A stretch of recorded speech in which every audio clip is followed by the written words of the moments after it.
నేను కానీ మా మిత్రుడు పవన్ కళ్యాణ్ గారు కానీ బీజేపీని మీరు చూస్తే మాలో ఒక ఆలోచన వస్తే ఇంకా దాన్ని ముందుకు తీసుకుపోవడంలో ఒక్క నిమిషం కూడా టైం వేస్ట్ చేయకుండా ముందుకు పోతా ఉంటాం.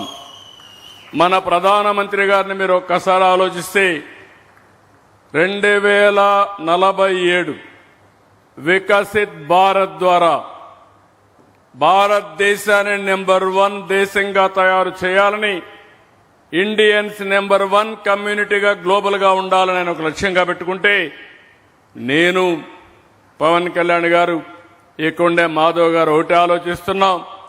2047కు ఆంధ్రప్రదేశ్ స్వర్ణ ఆంధ్రప్రదేశ్గా తయారవుతుంది. ప్రపంచంలోనే నెంబర్ 1 జాతిగా తెలుగు జాతి తయారవుతుంది. ఇందులో అనుమానం లేదు. అలాంటి పాజిటివ్ థింకింగ్తో ముందుకు పోయే వ్యక్తులు ఈరోజు పవన్ కళ్యాణ్ గారు. అలాంటి ఒక మంచి సహచరులు అండగా ఉండడం ఈ రాష్ట్రానికి ఒక గొప్ప అదృష్టంగా నేను భావిస్తున్నానని చెప్పి కూడా నేను మీకు తెలియజేస్తున్నా.